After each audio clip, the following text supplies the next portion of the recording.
also love to be Neil the Seal in the next life. What a life. What a life. Just causing The chaos. first video that I saw of him, he was laying in the road and the cops had to be called to get him to go back into the water. It was right by the beach. And they're honking at him and like pushing him with the car. And he's like, I don't want to. That's a gift. Yeah.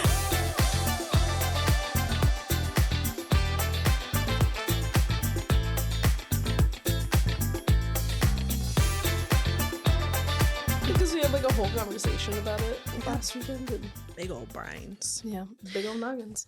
Hey, what's up? Asadi. Welcome to Blood and Contracts. The show where we're just, we're doing it. We're trying. We're here. Millennial women just trying. Episode 17. 17. Holy moly. We're very close to the end of this season. This episode is a dancing queen. Oh, wow. Oh. Dancing queen. And that's as much of that song you can sing. Really?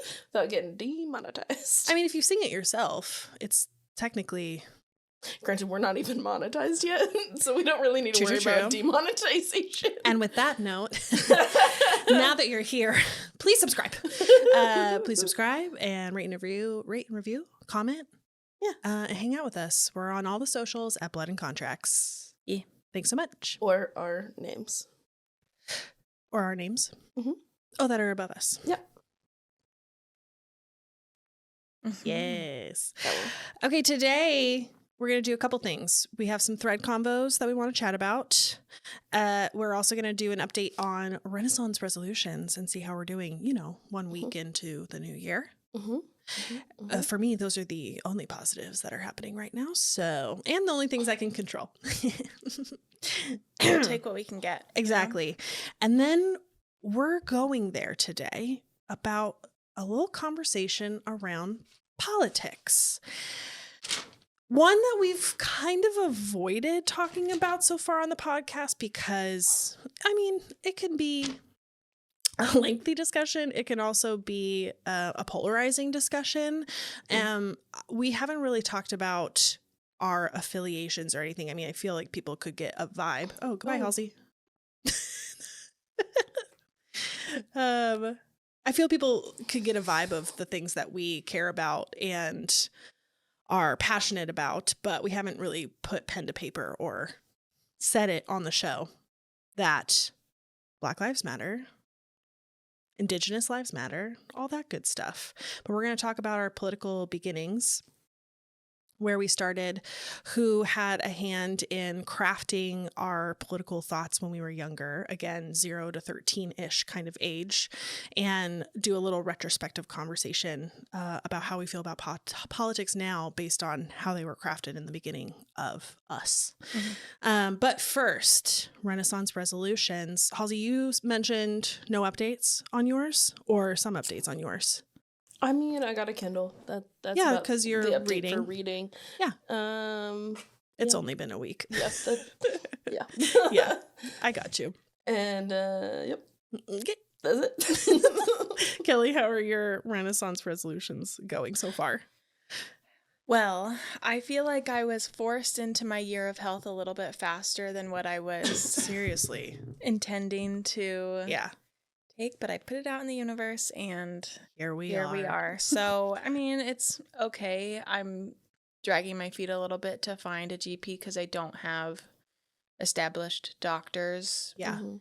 It's just something I've never done. I feel like I've never stayed in one part of town long enough to really get established, settled. Yeah.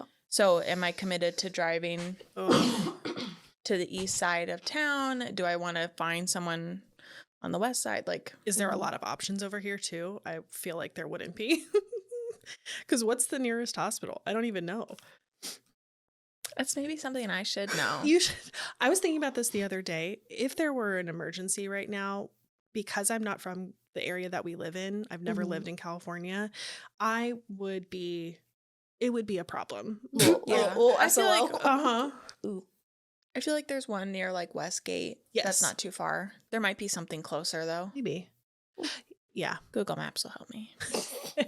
And you're trying out ZocDoc to see if Yeah. that will be helpful. And that's how I found the eye doctor. Oh, good. Okay. So I've started looking through there for a GP. But. Yeah. ZocDoc has not been helpful in California. I don't know why. There's just no one on there really. I would have to go hours out of my way to get to a ZocDoc person based on my insurance. K is ZocDoc. Huh? What is ZocDoc? Oh, it's an app. It's an app. It's like a dating service for medical things. And you can. Are you able to like put your health insurance in? Yeah. Okay. Yeah. And then it spits out a search algorithm of people that align with your insurance and who you're looking for. Yeah, and like what and you can break it down by so many different things, which I feel like was the difference between this eye doctor and the one that I went to before, because I could never set up an appointment with my old eye doctor as a medical appointment. It was I could only like do the annual eye exam choice. So then it was always such a pain to try and refigure out my billing, because my medical is not through the same insurance that my eye insurance, my vision insurance is through. So it got complicated. It was really expensive. And this time I went and it was only $20. Oh, nice. I was like planning to pay upwards of $100, and I downloaded it. Yeah. Once upon a time, I almost got a job with ZocDoc. Oh, funny. I wonder, I heard about ZocDoc first before I moved. So I wonder if they have an office here or something, but their marketing here is bigger than other states, obviously in California. Maybe they have a hub here. Potentially.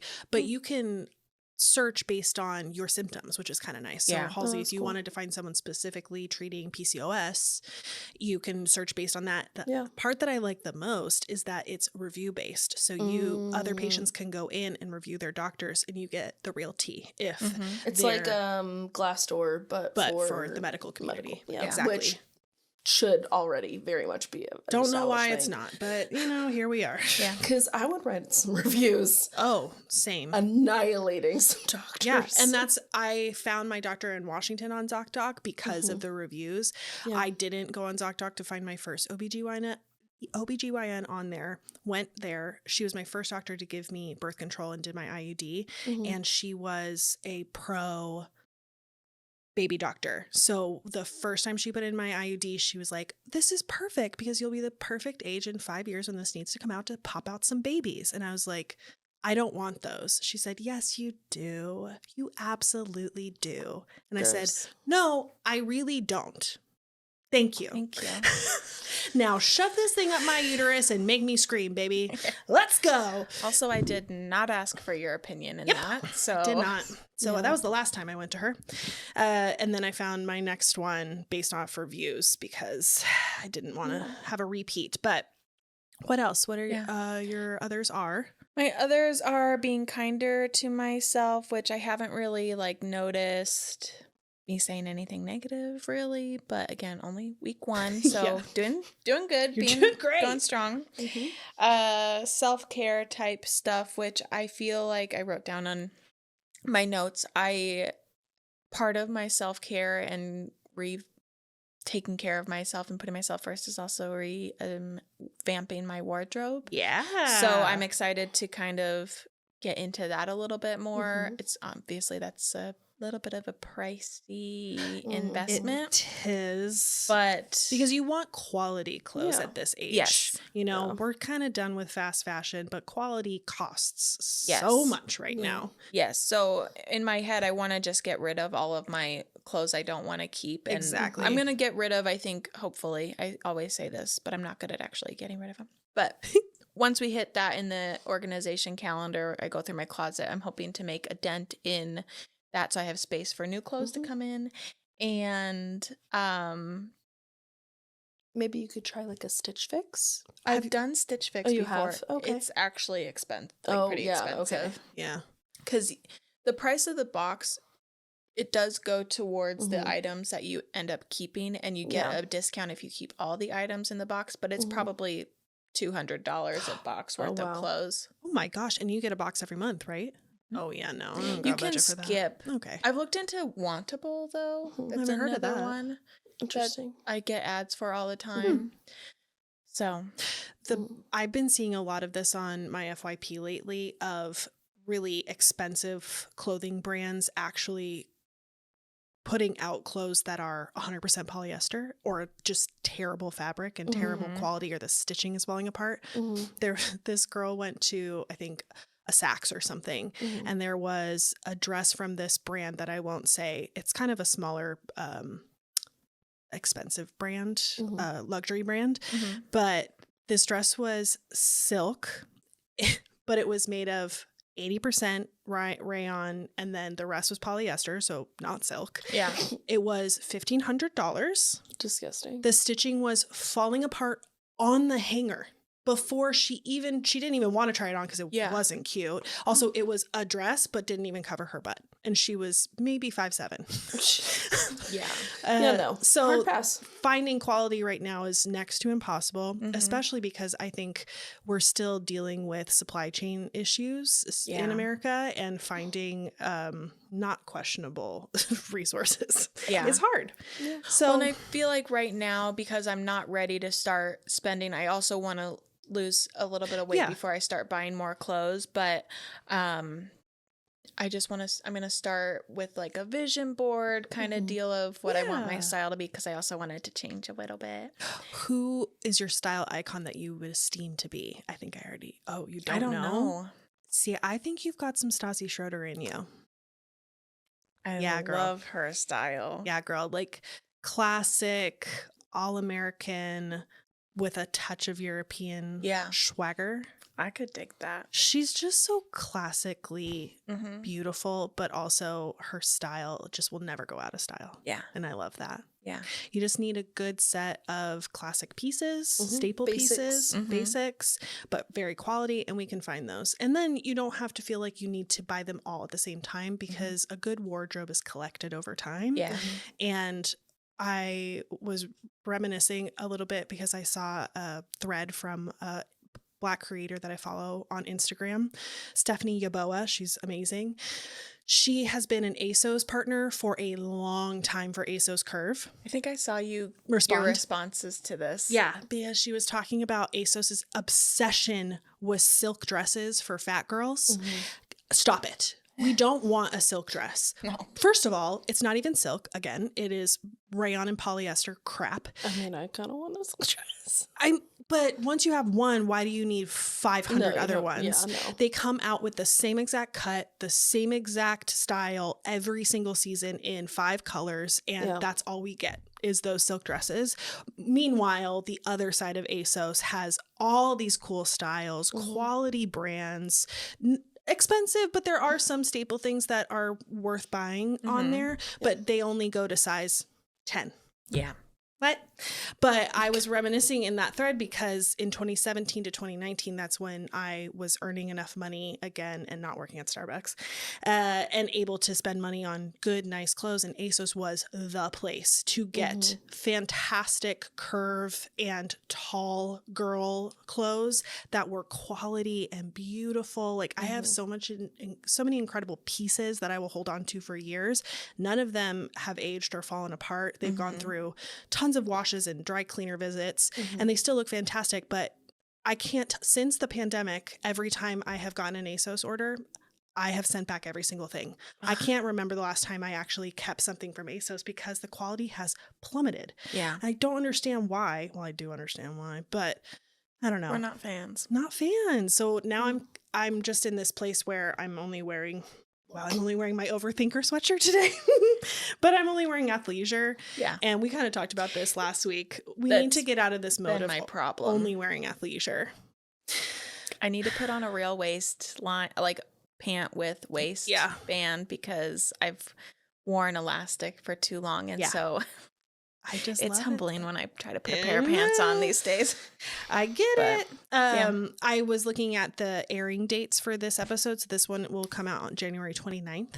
Oh. So everyone should have been organizing with us all month long. But if you haven't and you fell behind, just keep the calendar and spread it out through the next few months of spring and just keep going. And if you do any of the Kelli tasks that she's prepared for you, please tag us on any of the socials about posting about them, because I want to see. Yeah. Like a time lapse or before and afters. I think it's so fun. I've loved your before and afters. But also get ready for another fun calendar coming soon.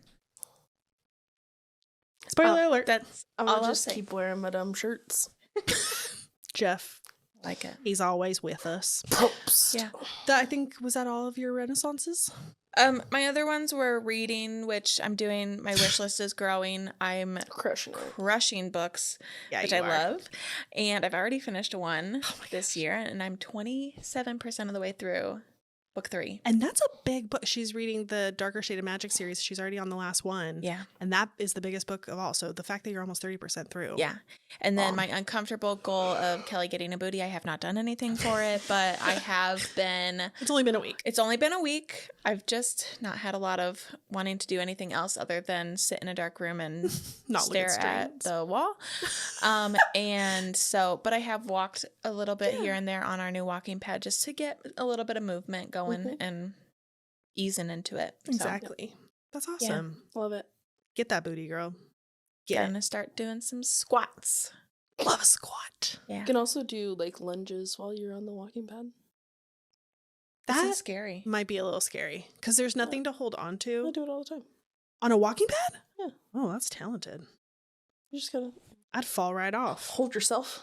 Yeah, I would fall off too. I don't trust myself Topple. enough. Maybe in the future. Yeah. I do But love yeah. a squat. You don't do it while it's going fast. Well, no. I would hope not. That would be very interesting to watch, though.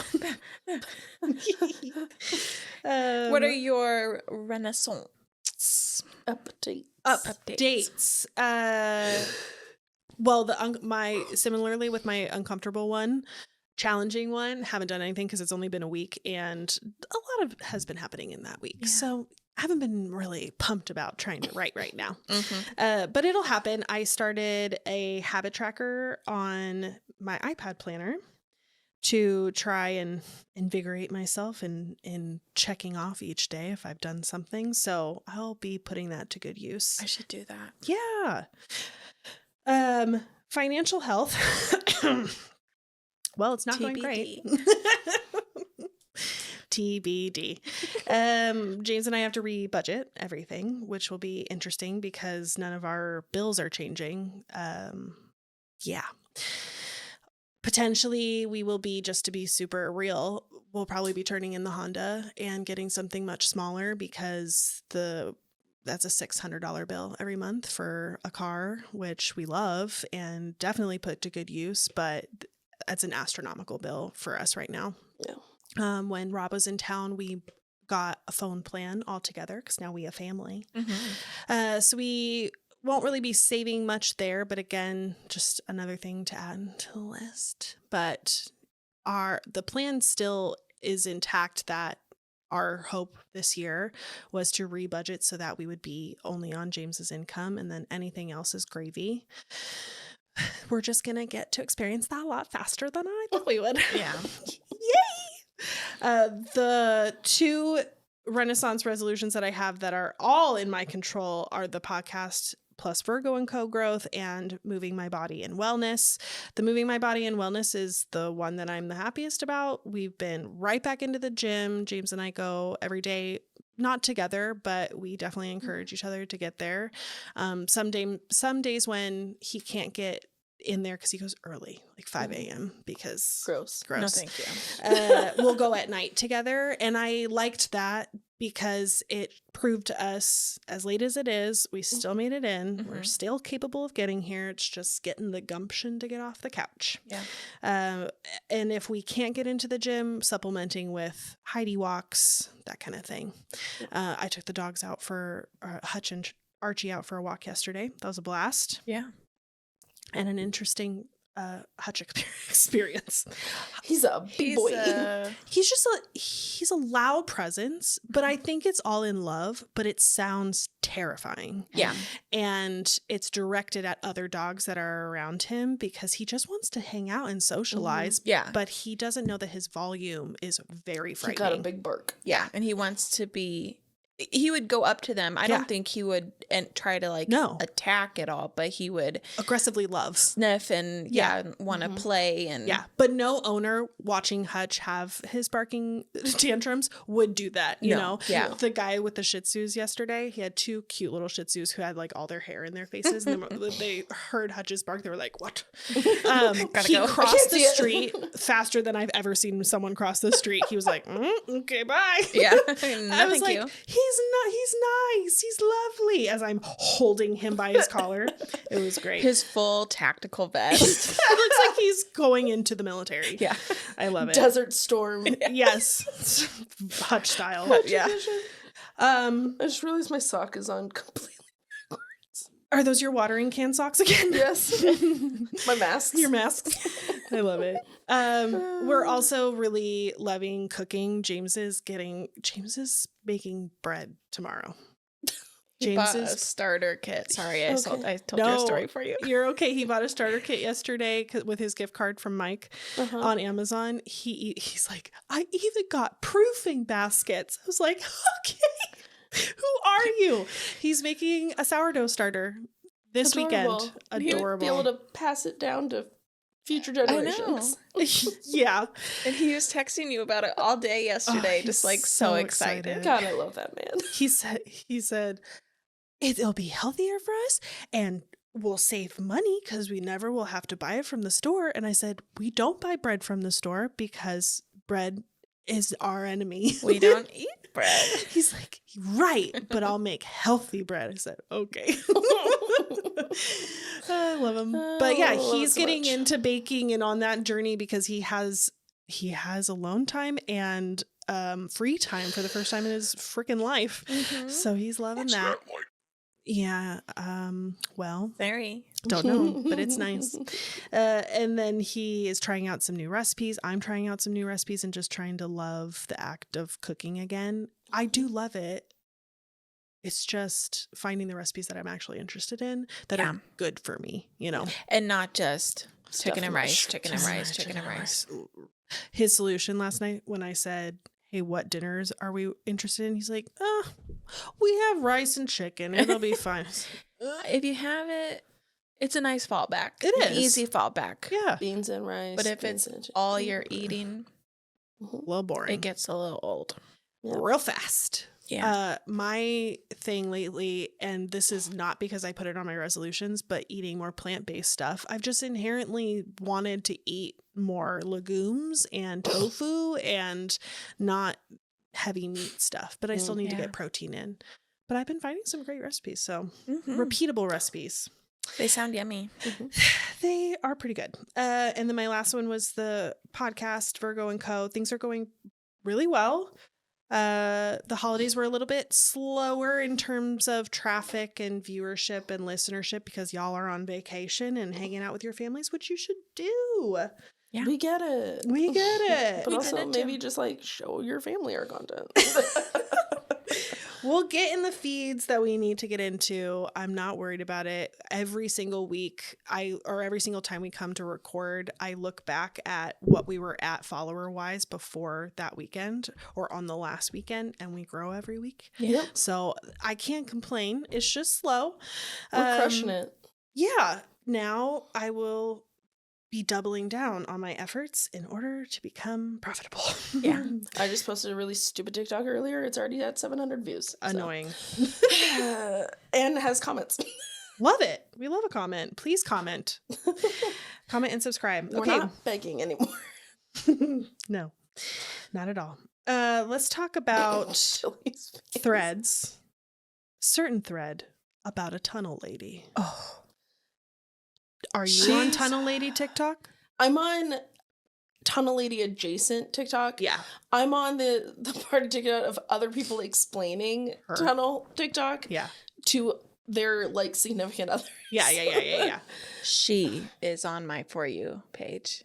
Everywhere. I got her first, and then I got the journalist that's trying to take her down, which is successful, I think. She hasn't posted since I looked last night. She hasn't posted since she did her Shutdown movie. Did you see this? Oh, I didn't watch it, but I saw that it was posted. It has something like 2 million views now. And she posted it on December 28th and has posted nothing since, nothing on her stories, completely silent, while the world talks about her, which I think is crazy. Yeah. But she made this basically produced video about the call that she received from the city and the inspectors, and she pulled over her car, but then she had multiple camera angles of the car being pulled over, and then multiple camera angles of her having the fake conversation in the car, because she's not having that conversation live. Yeah. Yes. She made her own reenactment. Yes. And then completely dark sense. Hilarious. Oh my gosh. But like, so was it all a bit? No, not at all. I mean, So she was digging tunnels under her house, right? Yes. Okay. yeah, One tunnel. She just a little over a year and a half ago, I think she said August of 2022. Yeah. Just went into her basement, was kind of starting to do some renovation, and then just decided to start digging into this wall and down. And But she lives in a suburban area. She lives in Northern Virginia. So she lives but not like the middle of nowhere. She lives in like a cul-de-sac, right? That's from what I saw. Suburb. Yeah. Like she has a lot of neighbors who are complaining. Well, yeah. Well, when your neighbor digs 22 feet underground and is gonna end up creating a sinkhole. Yeah. She has to have some sort of, you would think she would have some sort of background, because she, I think, is putting up the rebar. What's that stuff called? Is that what it's called? I think so. She's made like the pump because she ran into a little bit of a water situation down there. Groundwater. She has made a pulley so she could take all the ground that she's moving and pull it up, because she dug down? Yes. Not both. A little bit. It's inclined. Okay. It's 30 feet long and 20 feet wide right now. And she's moved literal tons of rock out of this tunnel. It's just her digging? Yes. Yeah. She bought a cart from like Amazon and motorized it, I think, so she can have like a little miner's cart to fill up, and it'll move itself up, and then she can put it in the 7 pulley. dwarves up in here. I don't even understand. Hi-ho. What freaks me out, you started to touch on this. Yeah. She is not an engineer. No. Her handle is engineer.everything. She has a business degree. Yeah, she's not educated in the thing that she's doing other than self-education, which, whatever. I'm just going to start calling myself a doctor. I mean, it works for some people, you know? Gary, what's his face? From from Young Living. Yeah. Terrifying. But her neighbors started complaining, obviously, for the noise, got a journalist involved to start to shut her down. The journalist contacted the city, wrote a story about her. But I honestly think that because she was using TikTok and she was growing she has something like 400,000 followers. Yeah. I think because she started growing that and becoming more and more popular and visible, that's when it started to get into shutdown mode. Yeah. So, well, and her neighbors are like, that makes sense. Yeah. What have you been doing? Now we know. I also have we heard what the point of this is? No. Just because. I think it's just because, which is even stranger too. Yeah. But then I think of being a child and wanting to the kids have that hidden space. Maybe a little bit of the doomsday prepper in me. Yeah. I wanted that underground bunker where it was fully stocked with everything. Yeah. And if anything happened, I was going to be set and I'd have this little hideaway. Yeah. I still kind of want it. Kelly's like, just for fun. Into Kelly's like, I get tunnel lady. Just like a home away from home, under my home. Yeah. You just wanted a clubhouse. I love a clubhouse. I wanted a tree house so bad. Yeah. Especially growing up in Colorado. Yeah. So sad. I also never got one. It's okay. We had a weird one in our first house. Yeah, when I was a baby. When you were a baby. But it was a little dilapidated. It was 2 stories, though, which was impressive. Nice. Yeah. And Jansen and I always wanted to sleep out there, but we were never allowed to. Bummer. Hate it. But bonobos. I did not know what these were until I knew what a bonobo monkey was, but I didn't know why we were supposed to be paying attention to them. Oh, we don't have to pay attention to them. I saw the guy that I posted about in Slack. He was so calming, and I might just repost this so people can see him too. He was so calming and lovely, and just walking through the forest telling me about bonobos. I was like, I'm into this, man. Let's go. Is it how humans are like related to bonobos? So most people think that we are more closely related to chimpanzees, and chimpanzees are terror, like aggressive, angry, male dominant family hierarchy structures. Stereotyping.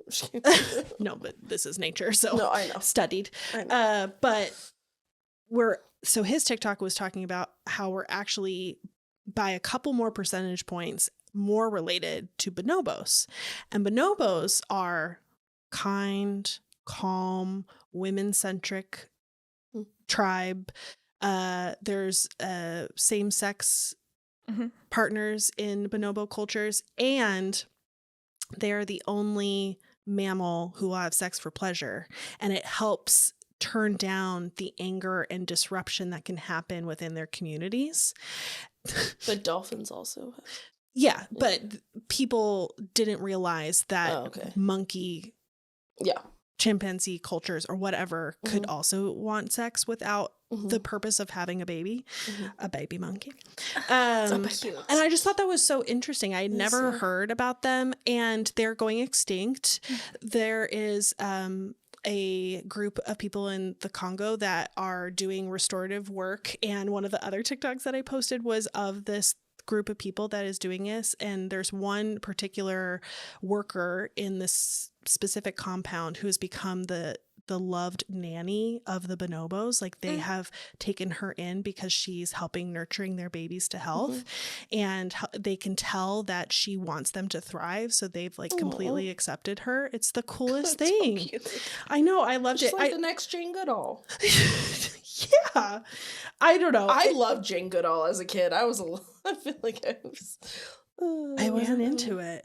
I don't know. I've just been getting a lot of nature TikTok in my FYP, and I'm into it. I'm learning so much, and I would like to meet a bonobo someday. Yeah, shake his hand or hers. Say thank you. Thank you. It kind of just gave me hope for our society or culture or whatever, that we have a closer relative that is about a calm way of living and a loving way of living, and not fight to the death. Die. I just realized that my light's not on, but that's okay. Would you like me to turn it on for you? No. Okay. Because of my sty. I don't like bright lights. On the same thread of nature TikTok, we also have a particular seal that is wreaking havoc on Tasmania. And by havoc, by the way, Tasmania, I think you're a little dramatic, because he's just sitting there. Neil is just sitting there. I'm obsessed with Neil the seal. Granted, seals are also very aggressive. They can be. And really dangerous. Yes, they can. He's just chilling. He's a big old boy who just wants to sit in the grass and sunbathe. He doesn't want to be in the water. Yeah. It's hilarious. My favorite video was of two neighbors just out in their backyard kind of talking about Neil the seal, because he's laying on the property line. So like he's part way in one neighbor's backyard, part way in the other. And one's just with a hose, just watering him off just to refresh him a little bit. Some cool water. And they're like, who's going to take care of him? I'm like, oh, I know he's more on your property, but I'm home today, so I'll take care of him. This whole little town has just claimed him. Yes. They have, but they're not happy about it. Evidently, there is a Neil the seal option. If he's blocking your car, blocking you from being able to leave the house, you have to send in photo or video footage of him doing it, because people are starting to use him as an excuse to miss work. But then he's on like the other side of the island and wreaking havoc somewhere else, and they're like, you're lying. Neil is not here right now. He also despises traffic cones. They are the bane of his existence, and every once in a while he'll get his little chompers on them and like fight them. It's hilarious to me. I love him. I love him too. I would also love to be Neil the seal in the next life. What a life. What a life. Just causing the chaos. First video that I saw of him, he was laying in the road, and the cops had to be called to get him to go back into the water was right by the beach. And they're honking at him and like pushing him with the car. And he's like, I don't want to. That's a gift. Yeah. And then he finally gets back in the water. They turn their trucks away. And whoever's standing there filming, he's like, oh, here he comes. And he just waddles back out of the ocean and sits right back down.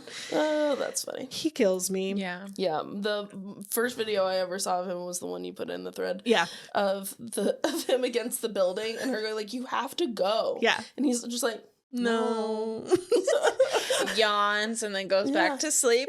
Yeah. He's just a big boy. Well, it's just so funny because when seals like lift their bodies up and then just go, no. Lay back down. Yeah. Go back down. Is he a seal or a sea lion? I think he's a seal. What's the difference? Neil the seal? Yeah, he's Neil the seal. Not Neil the seal. Sea lions are like more scary, I think. Yeah, more violent. Yeah. I don't know. Hilarious. There was a seal in Friday Harbor when I lived there. Yeah. Who was like famous and had one eye. I don't remember their name though. It was a girl and she lived like in the bay. I've seen her though. Yeah, no, I saw her all the time. What did you find? Neil the seal is a southern elephant seal. There you go. Oh, so he's got the like floppy and the mustache. 600 kilograms, which is 1,322 pounds. Whew! Neil. Damn. Dang. Let's talk about other Southern gentlemen. You fat shaming a seal? No. We were impressed. We're loving him. Yeah. We're loving on him. Big boy. Yeah, other Southern. Let's talk about other Southern gentlemen on TVT with K and B.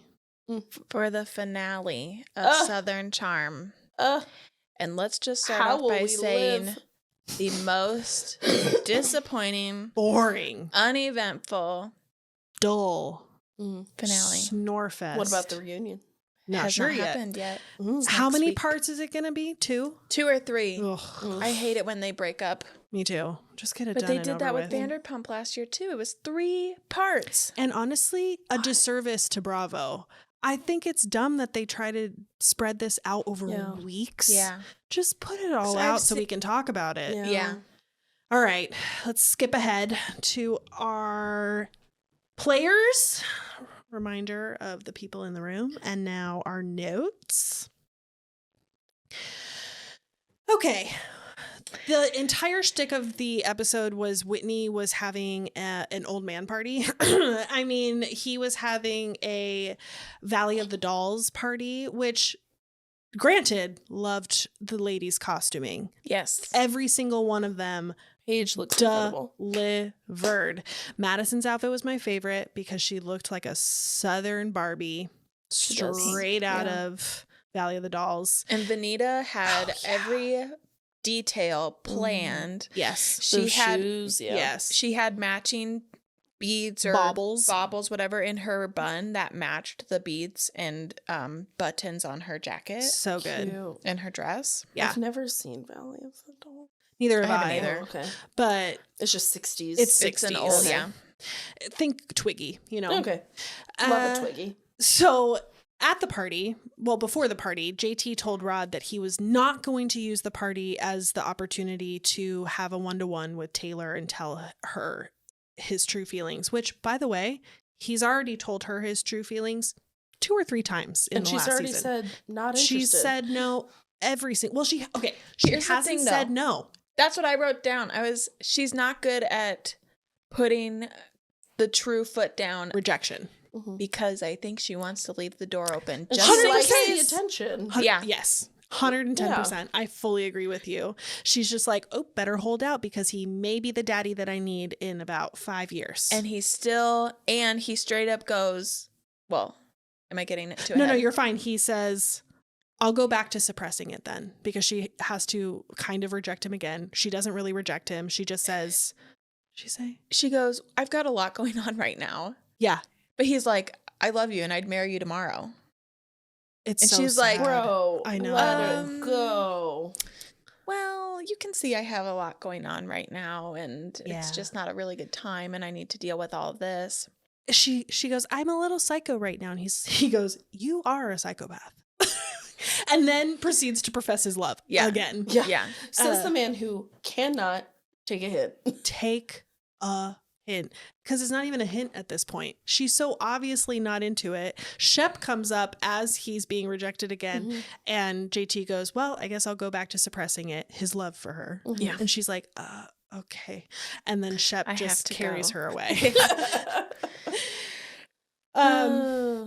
Okay. So that happens. You didn't put it on the list, but Brett, Madison's husband, who's not on the cast list at all, but he shows up and walks into her like get ready room with a bottle of champagne so she can do his hair and like blow dry his hair, and they're just the cutest couple in the entire world, and they're just she's getting ready, like putting pomade in his hair, and he's like, I want to leave it a little curly today. She's like, oh, I didn't know, let's go for it. Adorbs. They're so cute. So cute. And I Can't love wait them. to see that baby. Paige had a great line as she was in the car with Craig on the way to the party, and it just confirmed that he is for sure rubbed off on her. She goes, you're going to tell me I can't get Wi-Fi in certain parts of Charleston, but we went to the moon and live streamed it in the 60s? Okay. She goes, I don't think so. I don't think so. Moon landing was fake. And he just looks so proud. He's like, yep. Her green dress is so cute. Oh, that's what I was saying. She doesn't wear color very often. She looks very But she Jackie does. Very Yes. Jackie O. When she does, it look real good. Yeah. They looked adorable at the party. The only drama that actually happened in the finale is, shocking, Austen drama. Austen had the audacity of coming to this party and expecting an apology from Olivia for the way she treated him in Jamaica. I can't with these men. Her But reaction was delicious. Jaw dropped. Excuse me? What does she say? I'm sorry, you expected an apology from me? And his face was like, yeah. He wants an apology from her after he cheated on her. And he's done all of these other things to her. With her, quote, best friend. Correct. Exactly. And the whole time Olivia's trying to explain her side of things and whatnot, he does not want to hear any of it. Nope. He's talking over her the entire time. He won't shut up because he knows she's saying truth. Yep. He doesn't want to hear it, to have to own up to it. And so he's just going to try and cut her off, but she doesn't stop. So clearly the therapy is not setting in, you know? You would think coupled with the therapy and then watching yourself on national television be a complete asshole, someone would change, but this man is sticking to it. and but don't getting worry. worse. He brought his trap hop to the party. Don't worry. He had to get his brand plug. He has a beer brand called Trop Hop. And he wears his brand t-shirts every single episode. Obnoxious. You know who doesn't wear his brand t-shirts? Craig. Yeah. Ding.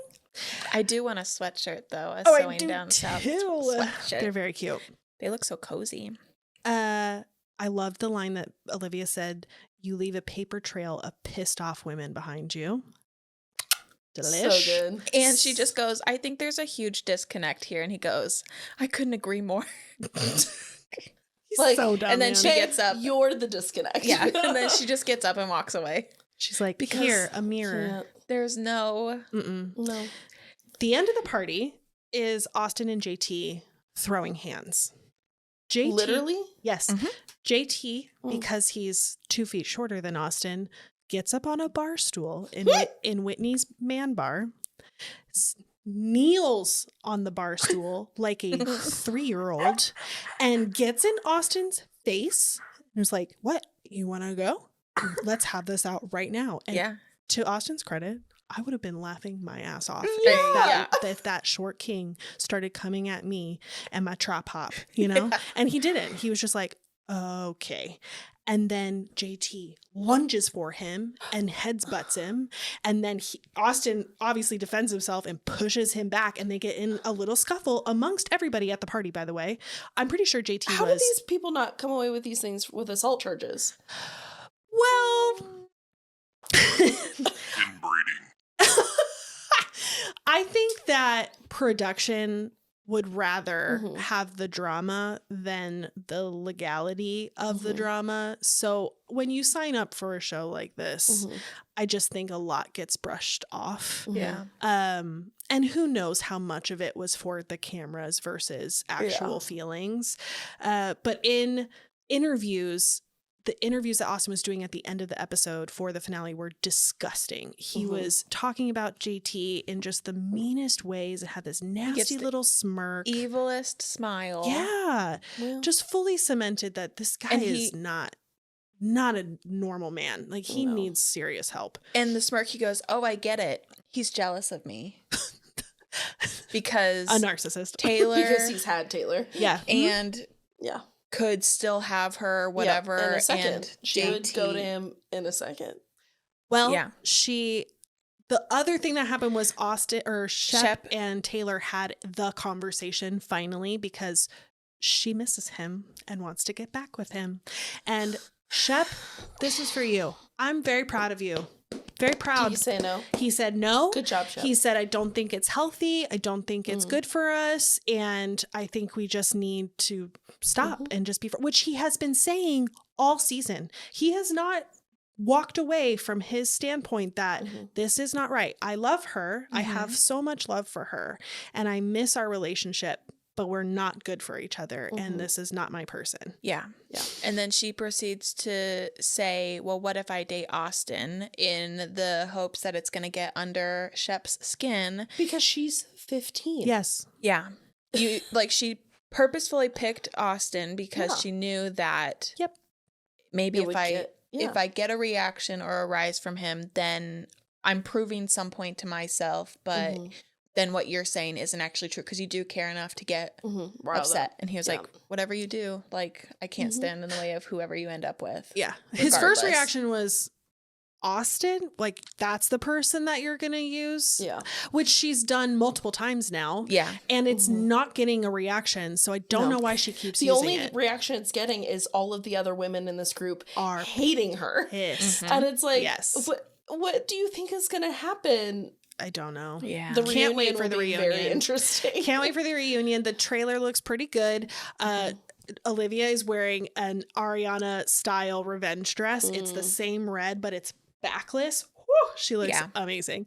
Can't wait for that. But do we need 3 parts? No, we do not. Absolutely because this not. was the most boring season of Southern Charm I've ever watched. Yeah. The whole season in general was kind of meh. Yeah. And the finale just kind of sealed that. Yep. On that last I note, love the progression of my investment into this. yeah, you're kind of in stories. it now. The last slide, Scully, is just my favorite shot of season 9.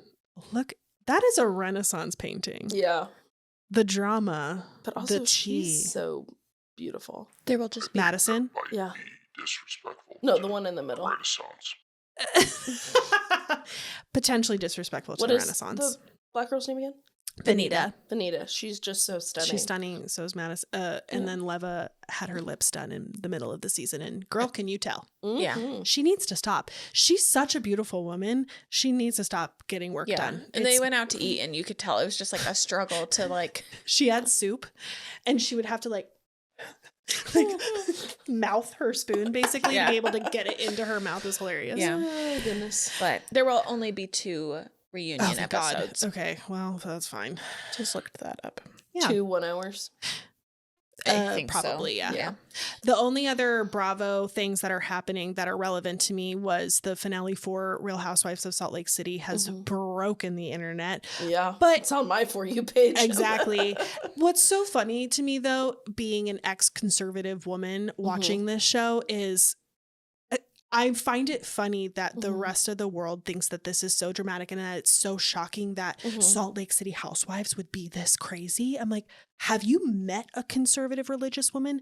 They're all crazy. They're so And they dramatic. Love drama. They all of my really painful girl drama things growing up in my teens and 20s all came from church trauma and church grown drama. women. Yes. Oh, absolutely. Not girls my own age. No. Girls Their 10 mothers. years older than me or their mothers. Yeah, absolutely. Gross. So I'm not shocked. What I think is funny is that, so the story is Monica, who's the new housewife on this season, who's the one that doesn't have a lot of money, and she's a mom of 3 or 4 girls, and she's getting a divorce. It is revealed in the finale that she was the person behind a hate account, but like a drama account for housewives, who was quote unquote making their life a living hell over the last 4 years. Well, it turned out that she was only one part of this system. There was multiple people who were part of the Reality Von T's Instagram, which has been quote unquote shut down in the last few months. But Monica just said that, oh, wait for it, there's more, because I think she's going to launch something right before the reunion, because she's basically been like the Dumas of reality of the Salt Lake world. Exactly. So they all find that out, freak out, like, this person has been on our homes, like, so dramatic. And all of the viewers behind the scenes are saying she's just a production plant. All this is production wanting to spice up the season. And if Monica hadn't been in this season, guarantee you Salt Lake City Housewives would have been canceled, because it is so boring. There's nothing that's been happening for 2 seasons other than the Jen Shah drama. But now that she's in jail, there's nothing to talk about. Yeah. So if Monica hadn't been put on this show, there would be no season 6. I don't even know what seasons they're on. 5, I think. Crazy. Man. I know. It'll be interesting. I think by the time this episode comes out, the reunions will have been out too. So we'll get to talk about it in the next episode. Yeah. That's it for TVT though. The next TVT will include Vanderpump, because it's coming back, baby. It's coming back. We're excited. We're getting ready for the launch. The launch. Yeah. The release date. For lots of fun Bravo content pieces from us. We've got lots in store. I'm pulling my cord. Sorry. You're fine. Based on time, I feel like we should move into our pinned convo. I would agree. Great. Let's talk about politics. I came up with some questions. And I'm out. I came up with some questions, and by me, I mean me and ChatGPT. As per usual. Love a ChatGPT. How would you describe your political beginnings and how your parents spoke about politics or world events around you growing up? Halsey, you want to take this one first? Sure. Okay. I also, once again, hand wrote. So if you hear a lot of that, it's ASMR. It's not my fault. Or it's entirely my fault.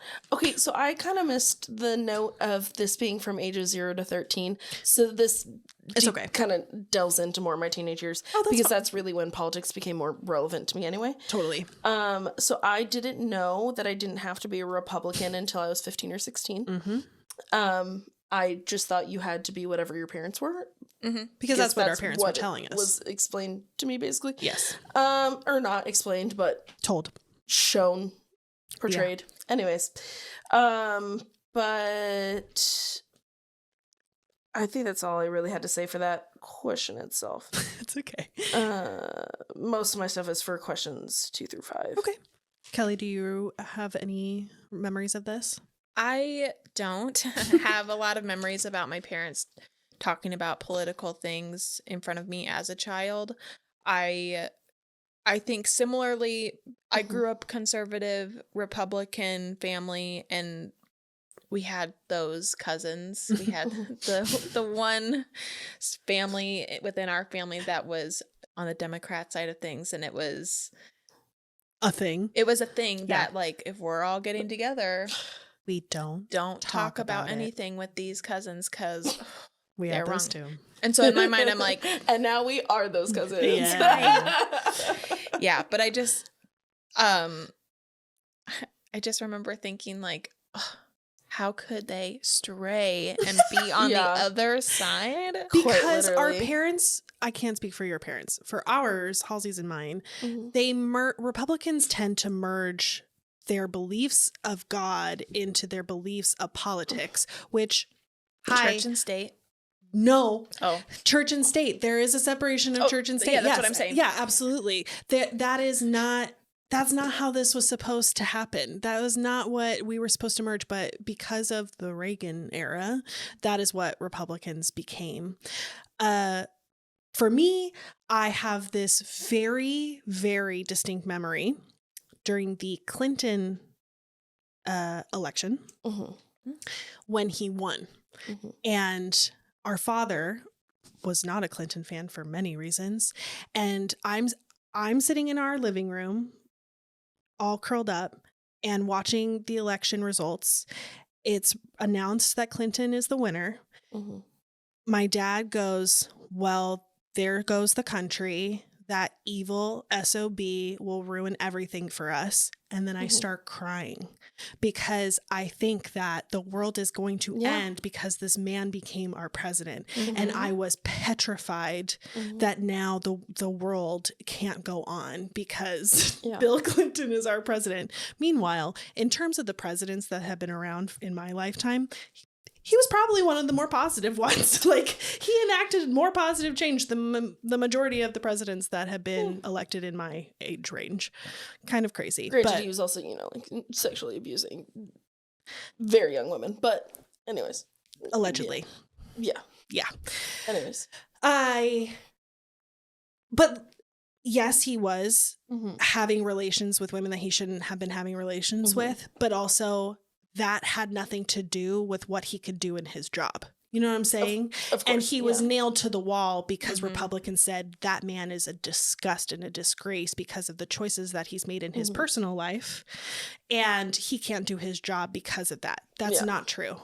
Just because you are a questionable moral person doesn't mean that you can't be successful in the job that you're doing, clearly. 100%. But yeah. So I grew up in 2 Bush administrations. Yes, you did.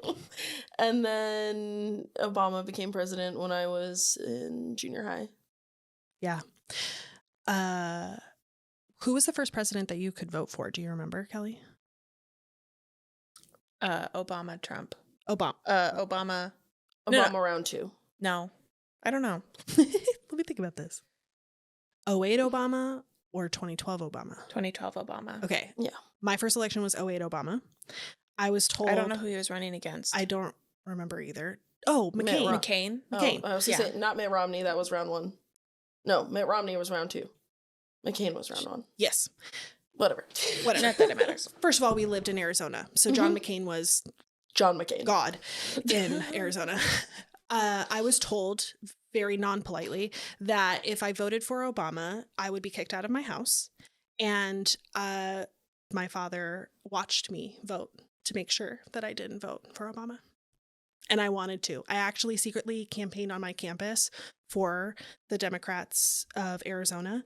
And I campaigned on campus specifically for Obama, but he watched me vote and would not allow me to vote for Obama. That was my first election. Now, 2012 came around. Your girl voted for Obama. She went to a voting place and did it herself so that no one was lording over her. But crazy. That was how politics were handled. Like, it was a my way or the highway situation. My first election was Trump 2016. It was fun. Yeah. Wasn't that an uplifting experience? Wasn't he going against Hillary Clinton? Yeah. It's hard to keep track who's good on both sides. Yeah. Growing up conservative, was there a specific moment or event that made you start questioning the beliefs of your parents? So I kind of for the first time in elementary school, and we talked about this a little bit in the last episode with friendship, where I had friends whose parents held different political beliefs for the first time, and and that it was the first time that I had any other adults in my life who weren't a part of the church, who like, because prior to that, the only adults who were allowed to have any influence over me were a part of the church or a Right. part of homeschooling or whatever, Yep. and or whatever church community thing we were doing, like Pioneer Girls, those kind of things. So Yeah. they were all in the same, for the most part, political opinions of our parents. And Right. so elementary school was the first time that I was around adults who didn't share those opinions. Yeah. And I like pretty clearly remember like being around my friend Simone's parents or just other friends' parents who had Different thoughts. and or that their whether their families were more secular or whatever it was, it was just it was the first time I really remember like knowing the difference even in 3rd, 4th grade. That's so 8 cool. or 9 years old. That's cool to hear that it was younger for you. For me, I didn't start really questioning things until high school. Yeah. Because I was so scared. Well, I wouldn't say I was questioning so much. I think it was just my first time realizing that there were differences. Some other opinions. Granted, at that point, I still thought that they were wrong. Right. Because that's how you were raised. Because that's how I was raised. I believed that they were wrong. I believed wholeheartedly that I was a baby Republican, which is like so freaking weird. Even like I would even say it was weird if I thought I was a baby Democrat. Yeah. Like I just think it is weird to politicize your children in any way. Like I think that's just a weird thing to do. But Republicans are known for that because they are raising the next generation to be them. So they want to make sure that sticks in there. Yeah. Doesn't budge. Yeah. But man, did we budget. Did you have any moments? No, and I don't think I really started questioning, and not questioning really, but just like finally realizing, I feel like I kind of align with this thought process versus this one, and not until I was in college, honestly. And which I feel like is more the experience for a lot of people. Yeah. Is like college. Politics weren't talked about. It just wasn't brought up. So it wasn't, I guess, the way that they were living their lives was in relation to some degree of being Republican and being conservative and keeping those values and stuff in their minds. But it wasn't ever like, you have to do this because you're a Republican or we have to. It wasn't, I don't think it was ever really talked about either about like, we're voting for so-and-so because we have to, or like you have to vote for them because you have to be the same as us. Right. But I think as I got older though, and thinking about like those family members who were on the other side of the spectrum a little bit, like I just would try to think, what's so bad about it? Right. Why are we putting such a negative, and not negative, like we still love them, we still spent family time to them, but it was an off topic but they're off limits they're topic. Different. They're in different, a negative way kind of. But and I just kept wondering why, like what is so bad that I don't know. We can't, we're so afraid to have those discussions with anyone, family, not family, who have different opinions or points of view because, I don't know. So nothing really sticks out. But it makes sense that college would be your first time because that was when you got to move away from home and be around so many different kinds of people that you'd never had a chance to have access to. Yeah. I said high school. It's because of my government and history teacher that I am a Democrat, because my my sophomore year was the first year that I had him, and he still is a beloved teacher. And it's because he really invests in making his students question everything. And there was this moment in class during the first half of the year of that school year where I think an election was happening that year or something, and it was part of the news, and part of our homework every single day was to read a certain section of the newspaper, and then we would be quizzed on whatever events were happening in the world that Friday. And we were discussing something in class, and I was quite obviously discussing it in a Republican state of mind because that's how I was raised. And he looked at me And he goes, Bailey, did you ever realize that you can think differently than your parents? Mm. And I said, no. He said, that's not an option. He said, for this semester, I want you to really challenge why you believe the things that you believe and question them internally for yourself. Don't think about how you were raised. Don't think about your parents' expectations. Just read and seek out other information. And I said, okay. Yeah. And by the end of that year, I had signed up for the Anti-Defamation League, which is this incredible Jewish nonprofit that helps do anti-racism work in the whole country. But in high schools, they work on like beating anti-Semitism and trying to have advocates within the classroom that will help positively affirm people. It's really cool. And as soon as I signed up for that, it was a domino effect. Like with every semester, I took on more democratic ways of thinking and more people who were interested in thinking differently than me. And then I started to see the separation of people who were involved in church, who I went to school with, and people that I went to church with. I started to see them distance themselves from me because I was choosing this other path. Yeah. The bad path. The dark path. Yeah, I wrote like around that same like 15 to 16 is when I started questioning why it seemed that all Christians, at least the ones in my circle, were Republicans. Yeah. Like that was that first time where I was like I in a very similar vein with you and your history teacher, I have a very real memory of being a freshman in high school and basically going toe-to-toe with my science teacher about creationism. Oh no. And I did like a sarcastic report on Darwin. 14-year-old Halsey. She was confident. She was going through something. When you think about the political messages you heard as a kid or a teenager at home, which one sticks out as the most surprising now, looking back at your new perspectives or more educated perspectives?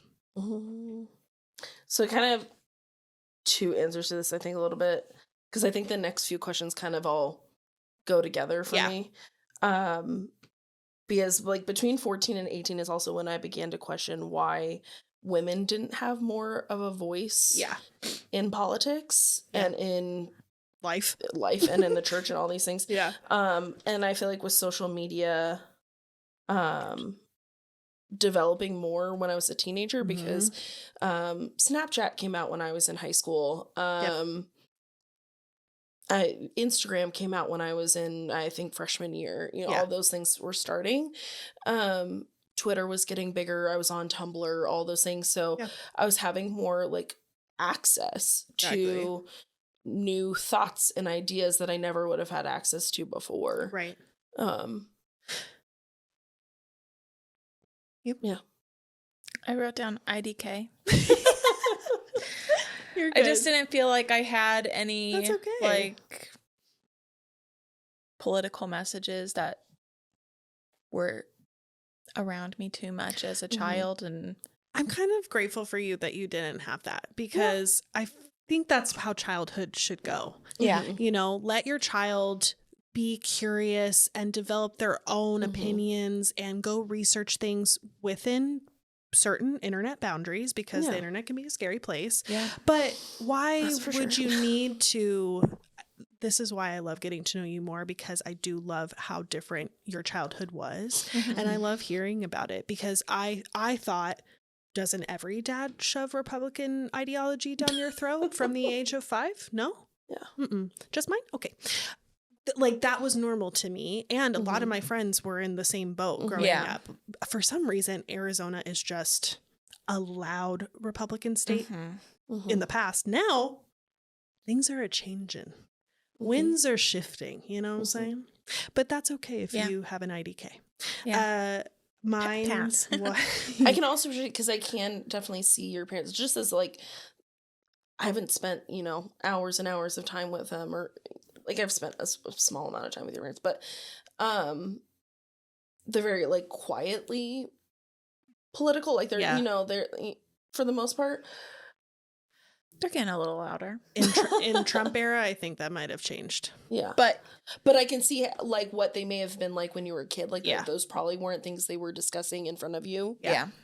As a protection point. Thank God for that, you know. And I think maybe now it feels like they're louder because I am an adult. Yeah. I do have a different opinion than them on most everything.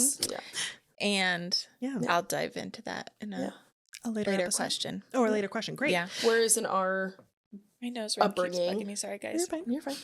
In our upbringing, politics were loudly discussed in front of us often. And with other parts of our family. Yeah. His outside, what is it called? Extended family. Extended family, thank you. Yeah. They all talked about I remember them all talking about politics at Christmas. Yeah. Like it was a thing that was discussed and fought about all the time in his family.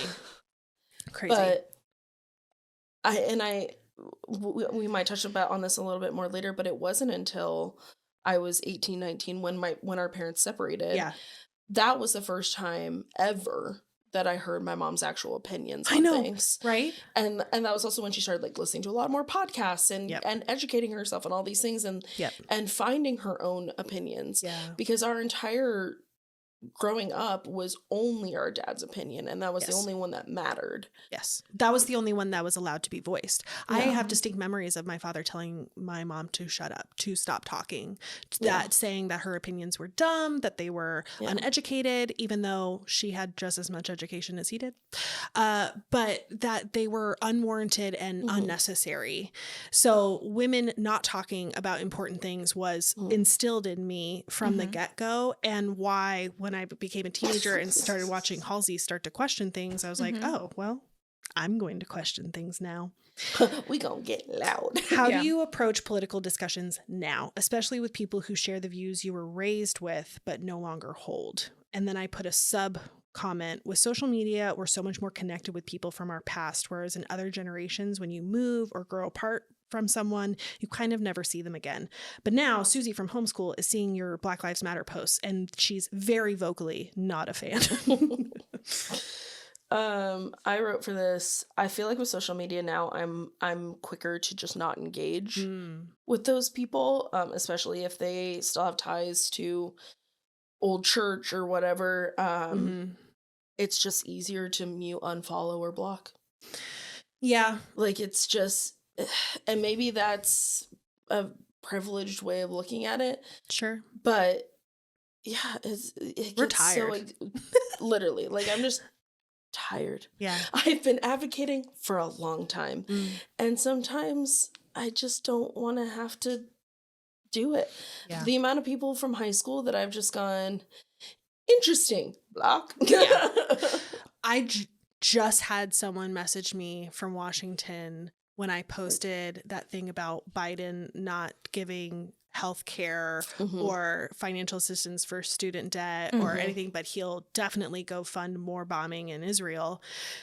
She messaged, this woman is in her 50s and a Democrat in Washington, messaged me and goes, he did help student debt and he did help health care. And I said, my response to her was, I don't know what in your brain thought defending an old white man who gives not a crap about any of us was a good thought in your brain, but do not message me with piffy little comments with no backup. Because my thing, especially during Black Lives Matter era and the last 2 elections, is if you want to come to the gauntlet and have a conversation and actually discuss these points, I'm so freaking down. But what you're not going to do is bring your Bible into the conversation, because that has no place in our politics. I want you to come with real data, real opinions, real backed up research if we want to have a real conversation about this. Because otherwise, bye-bye, not my job. My job is not to educate you. You need to go educate yourself. Yeah. My last, I don't know, spicy political Instagram DM that I sent was during the 2020 election. Yeah.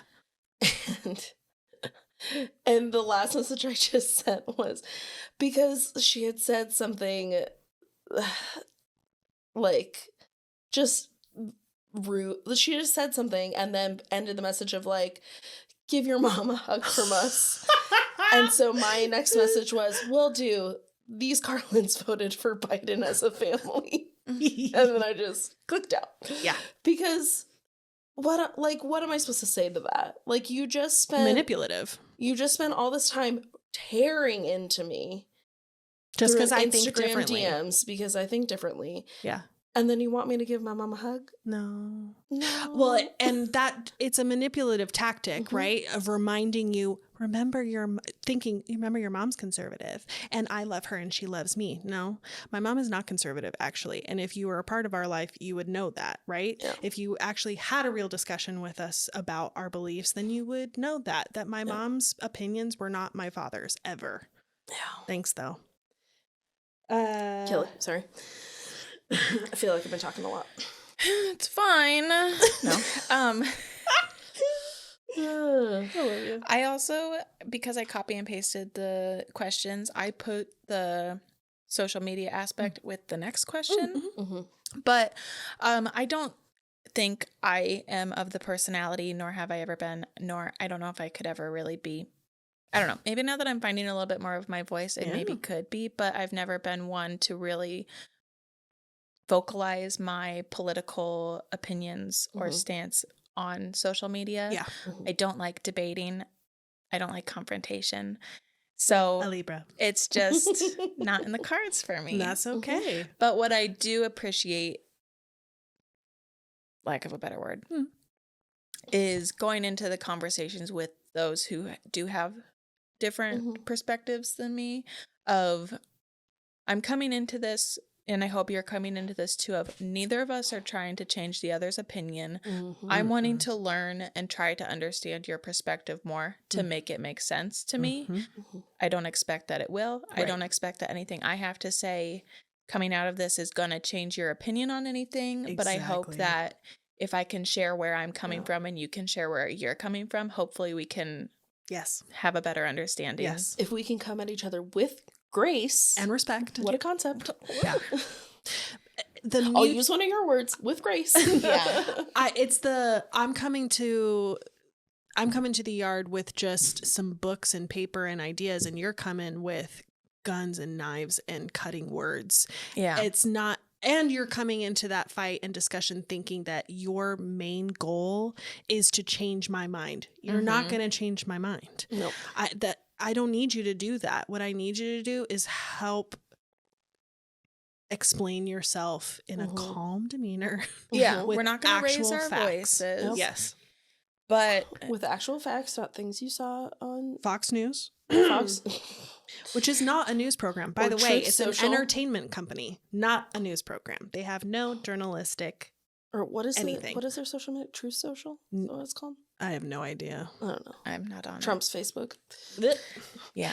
But when there's a situation going on where my options, my life-saving options in the circumstance that comes to it are taken away from me and I don't get the say, but those who love me say, well, yeah, it's God's plan for you to die. Yeah.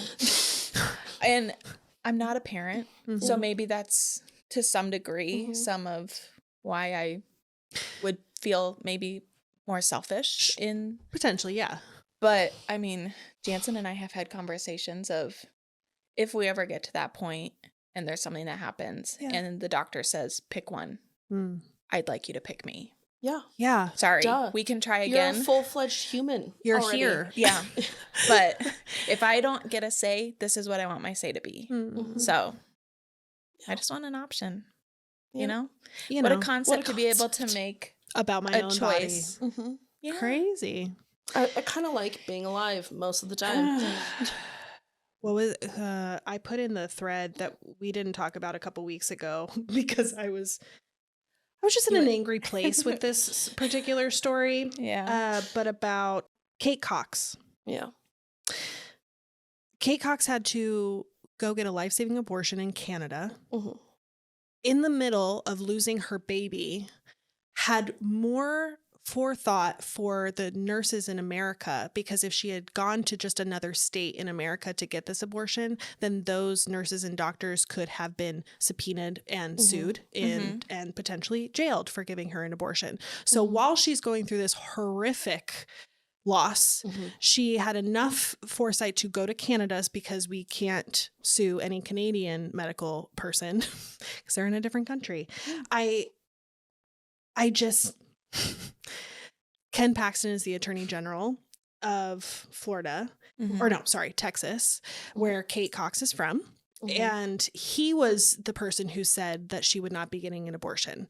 A man who has no medical education, literally is in a job about politics, is telling a woman who he will never meet how she is going to do or not do to her body.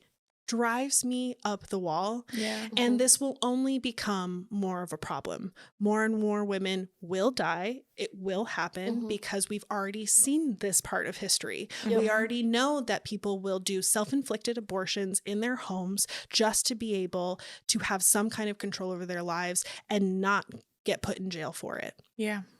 And it will impact lower income individuals, people of color, and in secret, conservative Christian women, the people who are voting for Trump. Next. It gets me. Question number 5. Real spicy. Was there a particular issue or cause that first made you feel politically awakened or at odds with your upbringing? LGBT, well, so especially growing up in the era of Pray the Gay Away. Pray the Gay Away, Don't Ask, Don't Tell. But growing up in the Bush administration. I mean, in Arizona. In Arizona. LGBTQ plus rights, women's rights, and the care and rights of undocumented immigrants. Yeah. Growing up with Sheriff Joe. Oh my God. Joe Arpaio in Arizona and his campaign Reign of Terror against undocumented citizens. Yeah. And growing up and hearing our father's opinions towards those things and his agreement with Joe or whatever and praise of Joe Arpaio, and me going but they just want to live. Yeah. They just want they just want what you want. Yeah. I had friends in high school whose parents were undocumented. Yeah, same. I had friends who were undocumented in school. Yeah. And I had friends who were in the foster system, and I had, it was just those things. They were stark. Especially growing up in Arizona. I was aware of them from a younger age. Yeah. When you grow up in a border state, when you grow up in Arizona in general, it's just treated so differently here. Yeah. And it's that makes sense. Mine is similar. LGBT issues. I started to see the Democratic Party as the party of the people, right? And all people, whereas Republicans were saying only white men can have anything in this country. And then when millennials started taking over more of the voting power, then I started seeing Republicans switch their perspectives of oh, wait, no, never mind. We love the gays. We have the Gay Republican Alliance now, and the gays are perfectly capable of being in Republican politics. They just switched it so that we would start to see, we're accepted by them. Oh, good. Now we can be Republican again. No, all you're doing is manipulating the situation in order to get more voters. Now, granted, we're saying all this, and I'm a Democrat who fully knows that my party is messed up right now. And did the exact same thing. Because Hillary Clinton didn't give 2 craps and a half about gay people until it meant that she could get a vote. Right. She was on record saying marriages between a man and a woman in the 80s, into the late 90s, and into the early 2000s. 100%. Did not care about queer people until it meant that she could get their vote. And this is why I'm sick and tired of politics being about the affluent ruling our society. I am sick of having a president be in the 1% and then ruling over an entire class of people who are not. All voters are not part of the 1%, but the 1% are paying for how our politics fall out. And that drives me up the wall. It's why I'm really excited for the next election. I know, shocking. Because I do think that with the power of TikTok, that we might actually get to elect a different party. I could totally see this election being flipped on its head and either a Green Party candidate or an independent candidate could actually have the potential of turning this all around.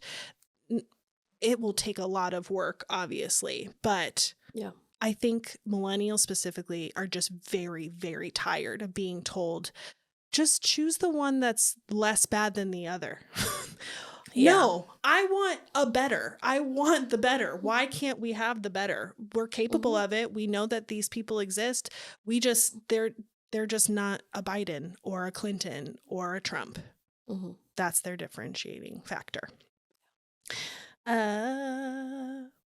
What's your take on the idea of political identity now that you're a full blank adult? We can say ass. Full ass adult. I forgot that we could say ass. Sorry. How has your political identity evolved over the years? Kelli, I would like you to answer this one first. Well, because I didn't answer the last one either. So, would you also like to answer the last one? No, it's fine. Did you have notes? I did, but I had kind of changed my. It doesn't matter. Switch around. Yeah, it doesn't matter.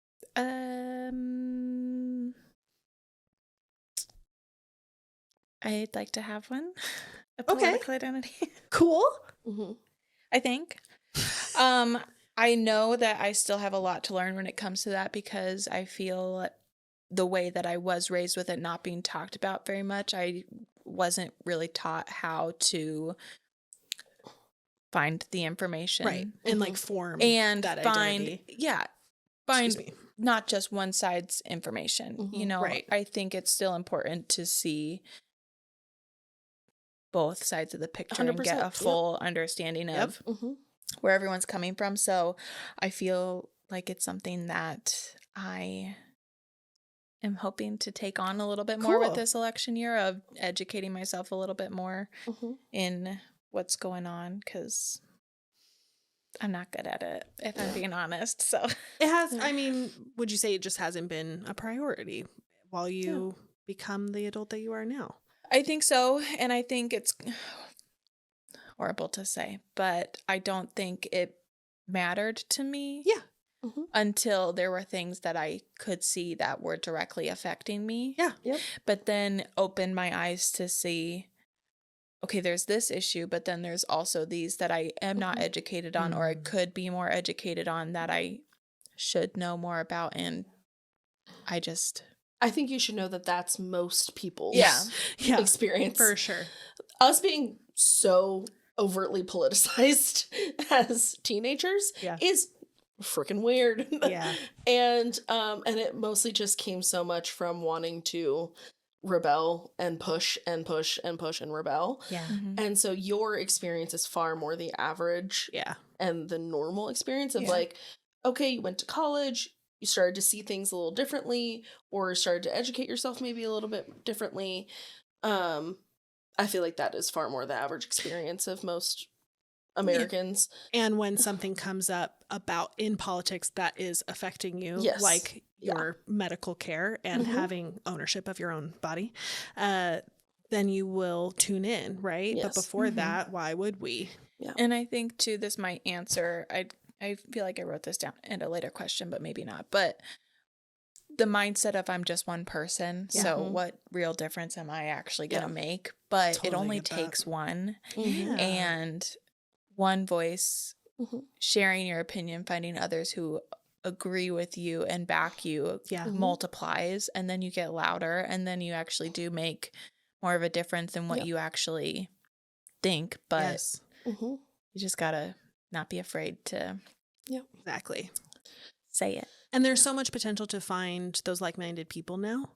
I think that is why the old school politicians are terrified of things like TikTok, why they're trying that to we're get talking to each other. that we're talking to each other, that the worker bees are now coming together. It's terrifying to them because we are more together than they are. And alive. Yes. And cognizant. What, you don't want a Mitch McConnell telling you how to use No, your I prefer body? the Grim Reaper to stay away from me. Thank you. Maybe we can hope for that in 2024. I think you'll be surprised that I felt pretty similarly. Oh. I wrote that I feel like I ebb and flow a lot, and maybe it's because I have the privilege to. In some ways, as a white cisgendered woman in America, I can afford to be apolitical. Mm-hmm. I think I get complacent when I could be putting my privilege to use, but then it's hard to know where to even start. Yeah. Like where, what cause is the right one to speak up about right now, or whatever that looks like. And yeah, where do I put my money? Where do I put my vote? I think I definitely, in the last few years, as I've started to get more and more educated about local politics, have been a lot more encouraged to that, like, your local politics matter more, if not more than federal politics. Making sure you're voting for your representatives, talking to your representatives, even putting your face in their face. Absolutely. And that you have access to those people. Yes. I think that's what a lot of Kellys don't realize, is that you do have significant access to your representatives and can bend the way our state reacts to things. I had similar thoughts about judges. There are tons of judge elections that happen in these elections that no one really reads about or educates themselves on who they are electing, because they're just like, oh, it's just the judge system. Actually, no. Like, these people have intense control. They have so much power. So much power over how our citizens are treated and reacted to and held accountable for other things. And we are continuously putting them in seats for decades. Judges have been horrific judges have been in seats of power for upwards of 20, 30, 40 years. That's Serial season. This judge. This last season of the Serial podcast, this judge in this town, I mean, she was in control for decades and made it possible for thousands of children, literally as young as 5 years old, to be put in jail for things like things like skipping school. Or like, she had this hammer mentality about discipline, and that if you don't hammer it in the get-go and like shock factor them into discipline, that they will just continuously be a lifelong criminal because they skip school. I can't with these people. Did you have any more about the political identity? I really like what you had to say, though. I did too. Oh, but I want you to answer it. You haven't answered it. No. I just had one more thought for question 7. Just say it. Okay. It's about, the question 7 is around civic responsibility and how civic responsibility was handled in your childhood.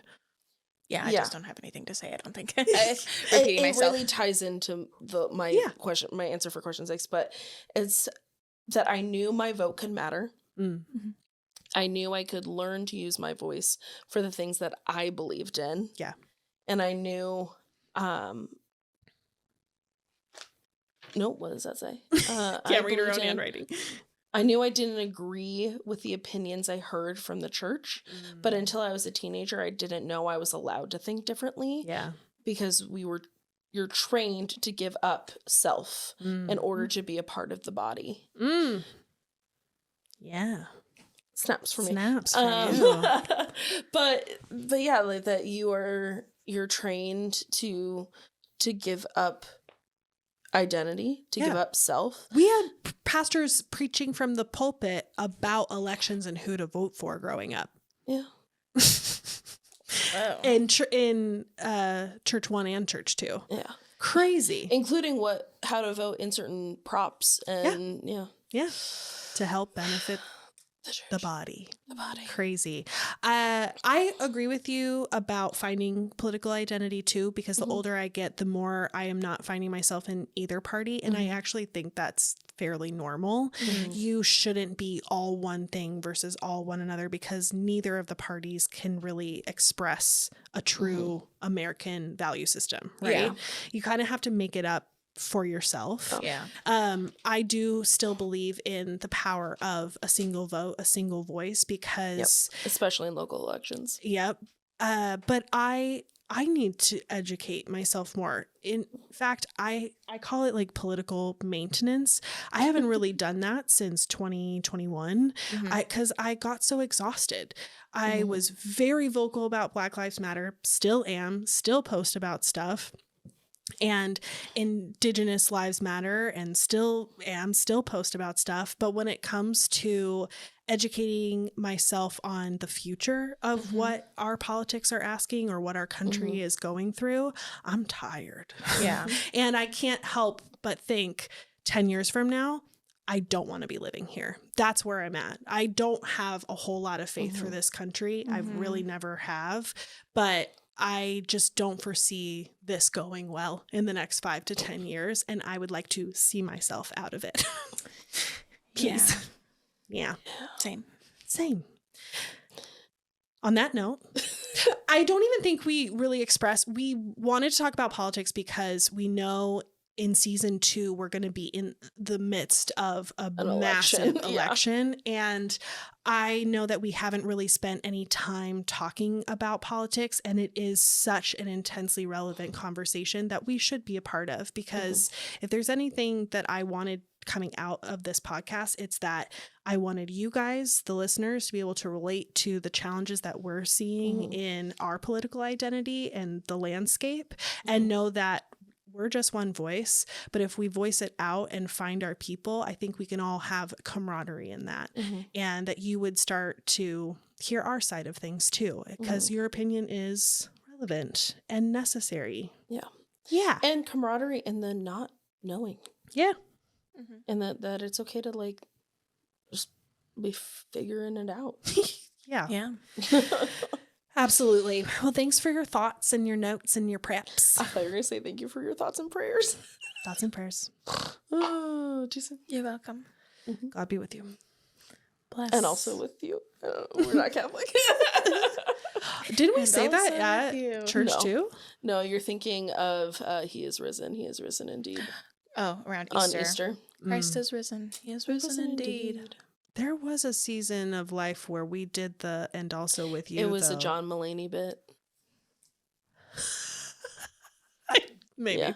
Possibly. Yeah. Anywho. It was a bit from one of his first specials. Anyways. Thanks for joining us. We love to hear your political thoughts, and you can use any of the questions that we have talked about today to talk about it in the comments. I just want to read the room, feel how you're feeling about the next upcoming election and just the vibes. Be kind to yourself. Yeah. Be and kind others. to each other. Yeah. No fighting now. Please like and subscribe, rate and review, share, save, and comment. Follow. We love you so much. Hey, Sister by Contract. Yeah. You're pretty great. Thank you. So are you. Just really like you. Thank you. You're welcome. Me too. Thanks for coming to the pod I talk today. about you guys a lot. You too. What an honor. All the time. What's your name again? Just kidding. Got her. Got him. Sister by Blood. Halsey. Hi. Hi. Stop saying my name. Sorry. It's okay. Yeah. Kelly. Hi, my name is Kelly. You should all know who I am at this point. I mean, we're 17 episodes in, y'all. Where's our blood and contracts tattoos? You know what I'm saying? Right here. Right there. She's got a frog. Yikes. Sister by Blood, thank you for coming. I love you so much. Love you too. Thanks for your thoughts. You're welcome. And I'm Bailey. This is Blood and Contracts. See you later. Bye. Bye-bye.